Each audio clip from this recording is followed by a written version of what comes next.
in 2015 when I was doing my speaking, and I remember being called to Southdown's College to do a talk on leadership. And I spoke to some youngsters about leadership. I didn't know anything about leadership. I went online and I Googled and I got all my props together and I went there and I finished them on leadership. And I thought, yeah, I know what leadership is about. Until I read the book on leadership by John Maxwell. And that completely transformed my life and gave me a sense of, empowered me that I was doing the right thing to jump in now to do what I'm doing right now. And I remember going over to Orlando to sign up for John Maxwell team. So we have about 30,000 people right now who are John Maxwell certified team members. So we can go anywhere and teach these principles about leadership to people to help and empower them to become better leaders. And I sort of call it transformational leadership because it's not the conventional way as what we think leadership is. You know, leadership is usually from the top down. It's completely different. It's coming from the bottom up. Completely different. It changes the whole game and makes you empower people. Because if someone in your organization is not performing right, it is your fault as a leader. If people aren't showing up, doing what they've been asked to do with a job, it is your fault as a leader. Because what we have around us going on right now is that we have a bunch of uninspiring leaders and less inspired employees looking for inspiration. Where can I get inspiration? Same as anybody else, I was doing this for 7 years, 9 to 5, driving to the office and driving out. Nothing more, 9 to 5, 9 to 5. And one day, tears dropped down my eyes. What am I doing here? Is there more than I could do? I'm going to share some things with you that will really help you see where I'm coming from with leadership. I was stuck in the rut, like many people today. And I remember sitting down with a coach who is one of the leaders I respect today. And he asked me 2 questions. Kevin, what did you want out of life? If you were to start your life all over again, Kevin, what would you do differently? And then it hit me. Wow, what am I doing? What am I doing? What am I doing? What could I do differently?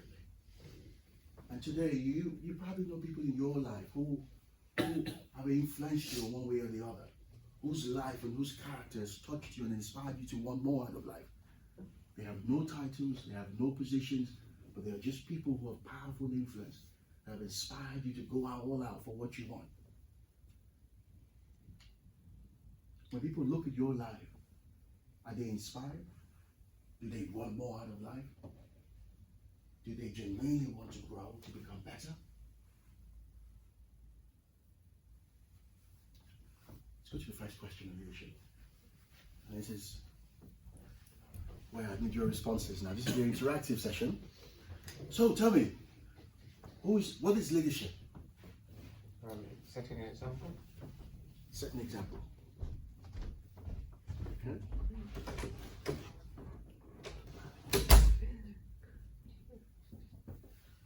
What is leadership? Anybody? Directing your followers. Directing. Okay, fantastic. Anybody else? Leadership? Influencer.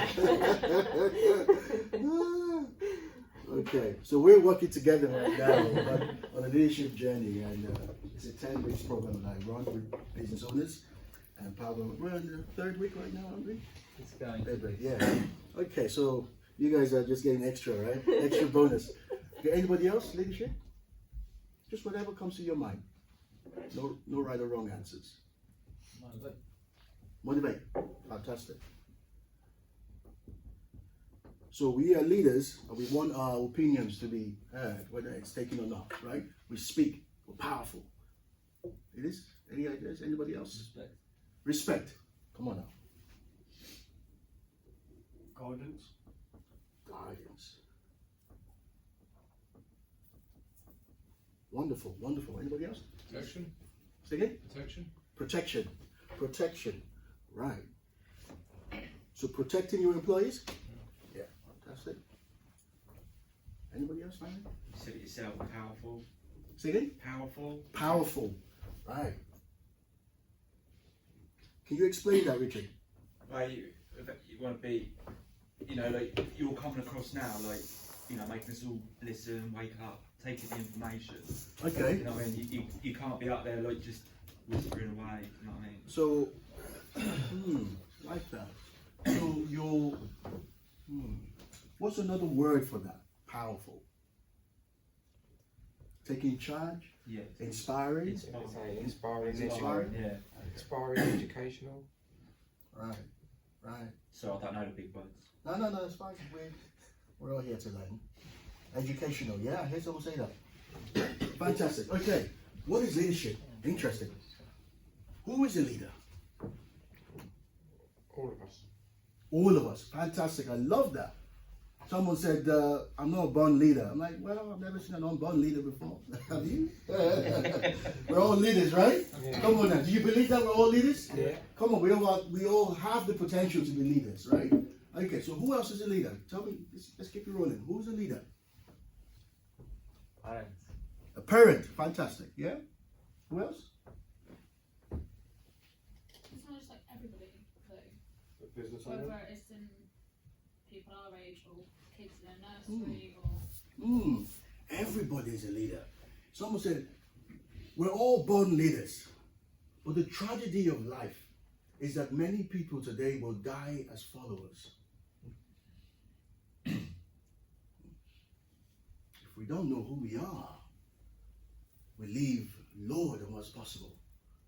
We operate lesser than who we really are. And most people are always, followers, natural born followers. They just want to follow. They never take the lead. They never put themselves out first.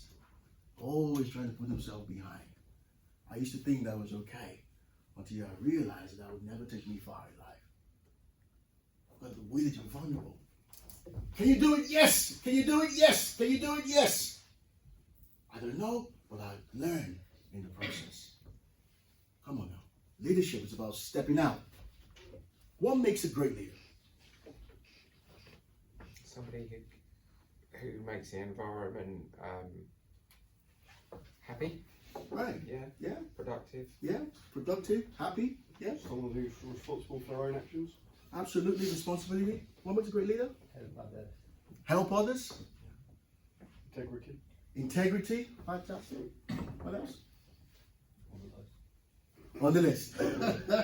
Fantastic. What makes a great leader? Now, if I was to ask around the room and say, hey, is there any particular leader right now that you can mention that inspires you? No. You work for me, so you make the same thing. You work together? Fantastic. Yeah. Okay. Anybody else, Richard? Tony Robbins. Tony Robbins? Papa? From the movie Spartacus. Spartacus? Oh, yeah. What's his name? Spartacus is Spartacus himself, the fighter. Right. Okay. Anybody else? Any leader that inspires you? I mean, he inspires you, right? To fight, to take charge, bravery, courage. yeah. I think Come on. there's great leaders in lots of different environments. For Yes. Me, so like personally, obviously Mark. Yeah. Like in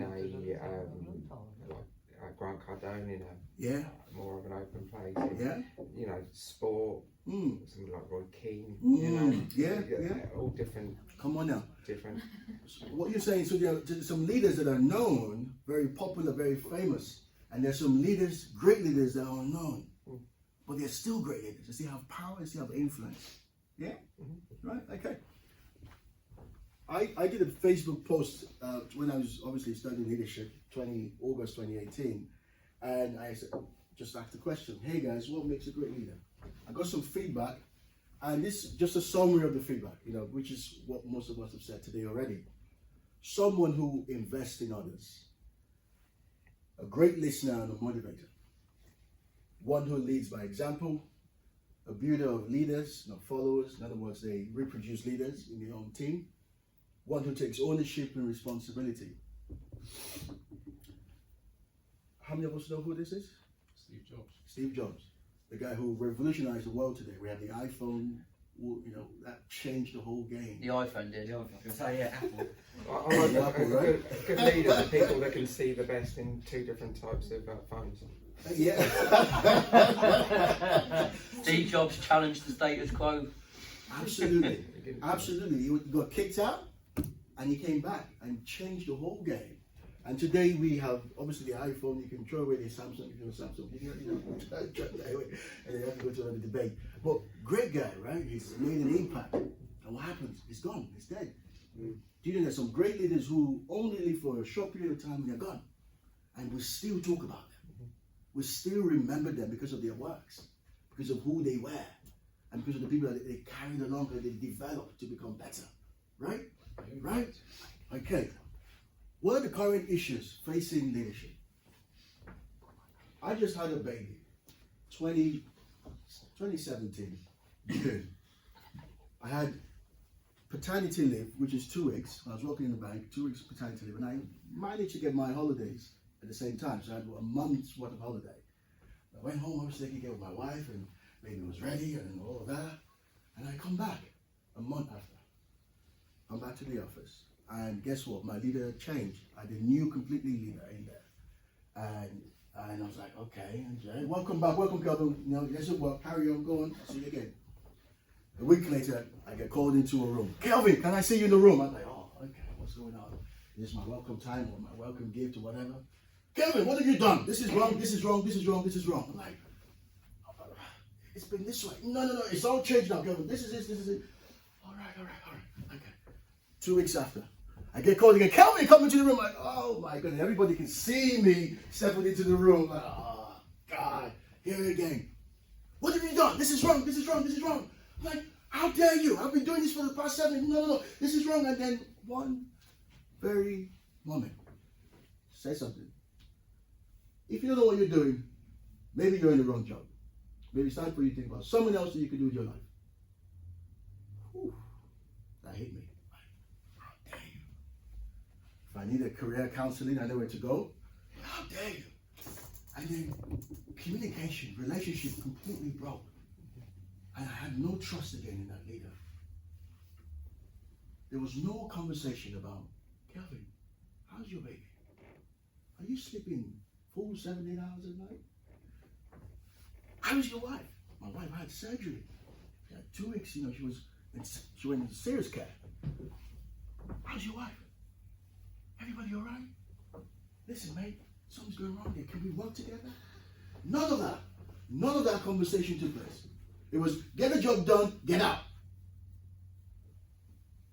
Get the job done, get out.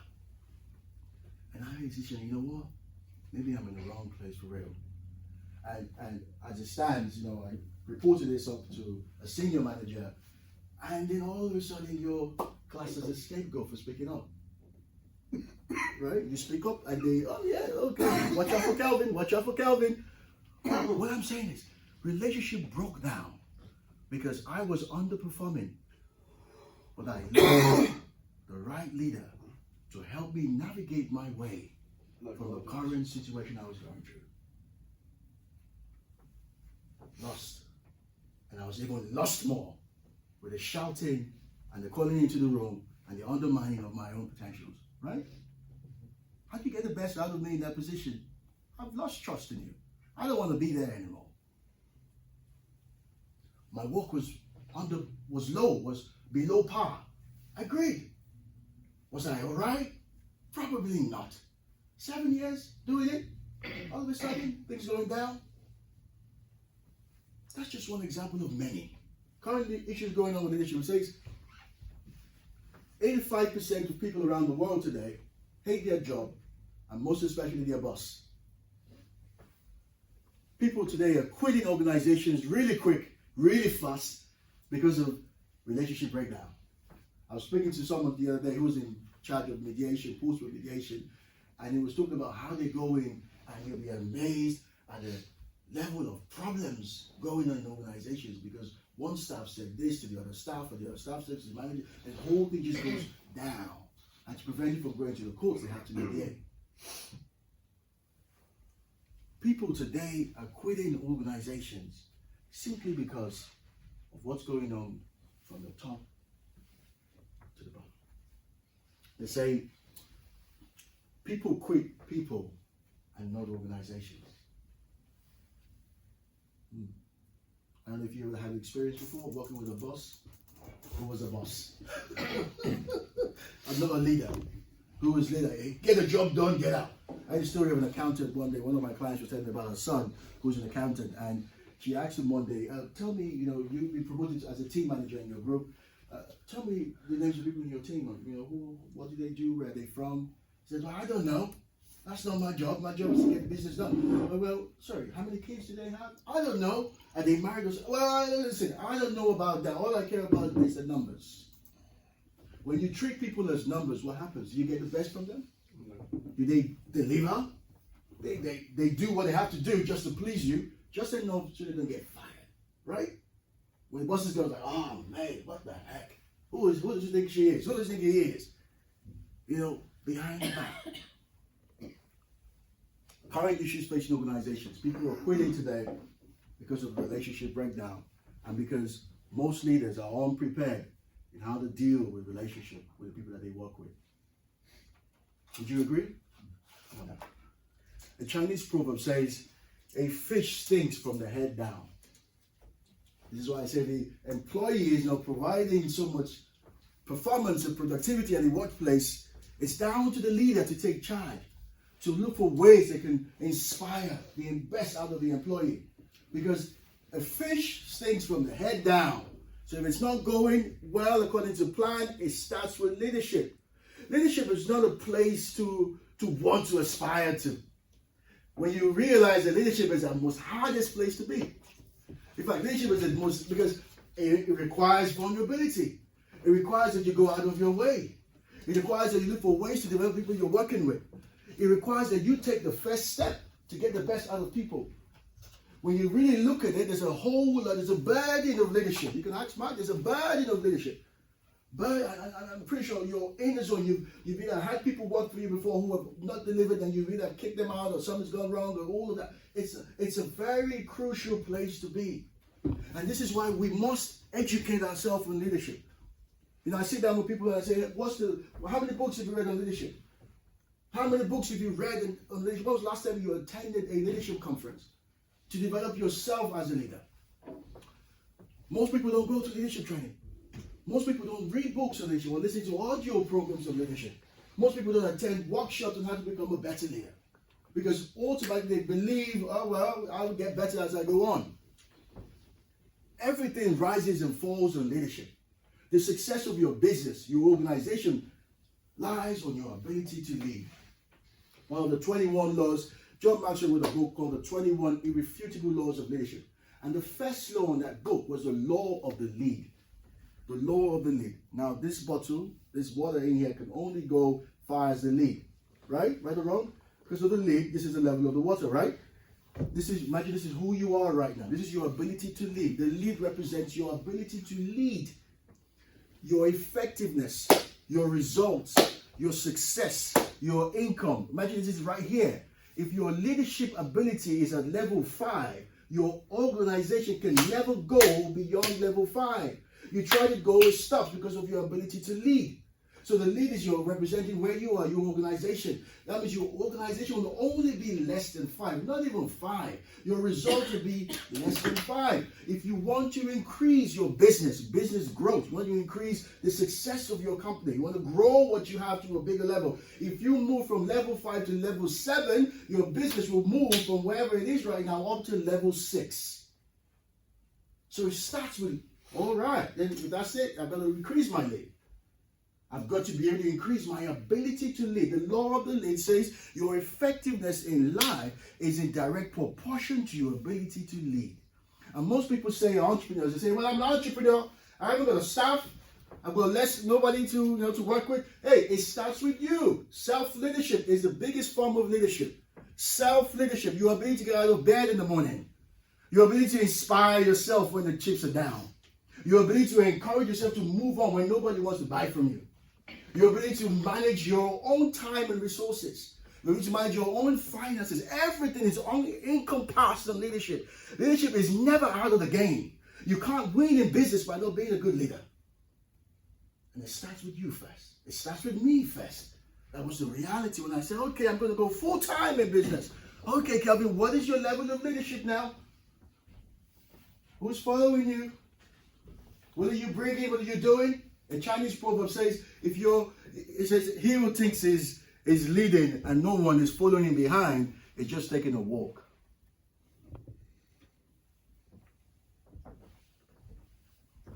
Leadership training, so important. So important.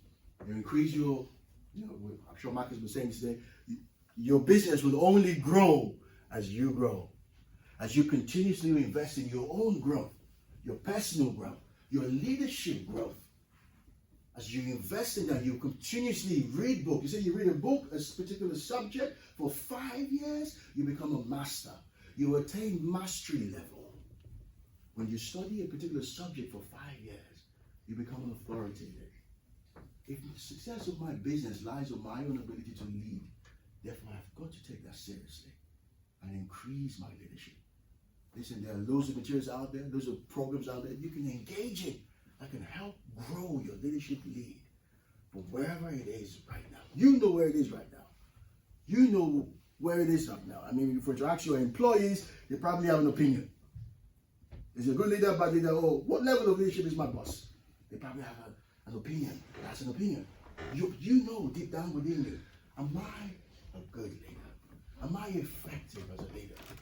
Is my level of leadership lead high or is it low? If it is low, I want you to begin to think about how and ways that you can increase that. I always ask people when I sit down with them, I say, what is your leadership growth plan? How do you plan to grow as a leader? What are the steps you're going to take in 2020 to grow you as a leader? We're going to grow the money, we're going to grow the income, we're going to grow everything. Yeah, all that's important. Hey, when you grow the leadership, you're going to attract all of it. And everything is tied to this. It's a law of the leader. What is your growth plan? And most people say, I haven't got a plan. Or they go round and round and round in circles. And they say, sorry, Kelvin, I don't have a plan. What is your growth plan? We take a flower pot, put it in your house, and you leave it for a month. When you come back, what happens to it? It's gone. Because there's no watering, there's no constant checking it, there's nothing you're doing to cause it to grow. Same with leadership. If you don't do anything to improve your leadership, it stays the same. One of the laws of growth is that growth, it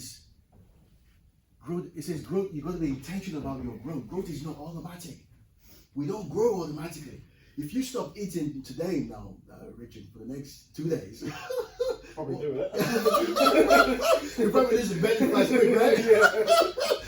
Yeah, but what happens if you don't eat for a week?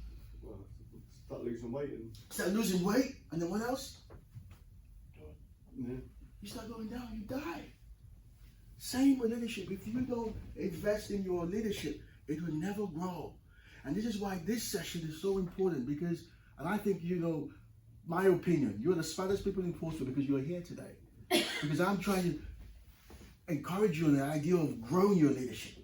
Because once you can get that right, you can get every other thing right. When you get your leadership right, you get responsibility right. You get timing right. You get management of your own resources right. You get your own personal growth right. Because leadership is about stepping up. It's about showing up. It's about being accountable. It's about integrity and character, about growth, about being inspiring, about earning people's respect. Because respect, it cannot be demanded for. It's about earning that. That's leadership. Why most people don't have a personal a leadership growth plan? Mindset. Some people believe, it's not important to me. I can hire a manager to do it for me. I don't need to worry about that. There's a difference between a leader and a manager.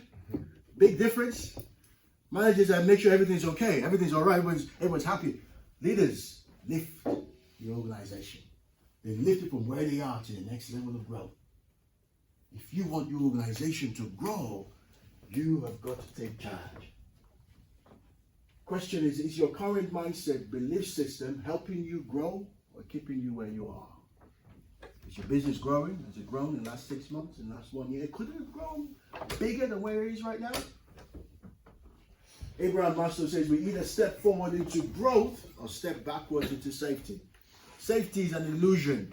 We know that safety is an illusion. We have continuously pushed the line, push the bar, raise the bar, push the limit, and continuously grow. 8 growth gap traps. Why people don't invest in their own leadership, or people have a leadership growth plan. Why most people don't invest in their own study. Number 1 is the assumption gap. I assume and I will automatically grow. How false is that? We don't automatically grow. Growth is intentional. We've got the mountain right there. I'm sure you've seen the mountain right there. As we talked about, every time I come in here, I see it and it inspires me. From 1, 2, 3, 4, 5, we're going to get to a place where your business is functioning without you, where you're at the top of the mountain. Have you ever, who's climbed the mountain apart from these two wonderful people here? What mountain did you climb? Snowden. Wow, Snowden. How about you? Don't know. It was next to Ben Nevis. All right. It was the wrong one, right? Oh, God. Right. But, you know, what do you notice when you're climbing up a mountain? It's harder. It's hard. It's difficult. I was the last to get up. Now I was thinking, you know, they say the African bones are very strong bones. So I said, you know, how big are you guys though? We did it from work, and I was the last to get up, the last to get down. In fact, they had to wait for me. It took them almost an hour for me to get down because my knees had knocked. I wasn't ready for that. It's hard climbing up a mountain. Nobody climbs a mountain accidentally. I mean, if you're sleepwalking, just a few bits, you realize, oh, what's going on? You wake up from your sleep right away. Like, this is now I'm in the wrong place, right? Nobody climbs a mountain accidentally. But guess what? Everything worthwhile is up at the mountain. Everything that we're doing right now, we want for ourselves, for our business, for our family,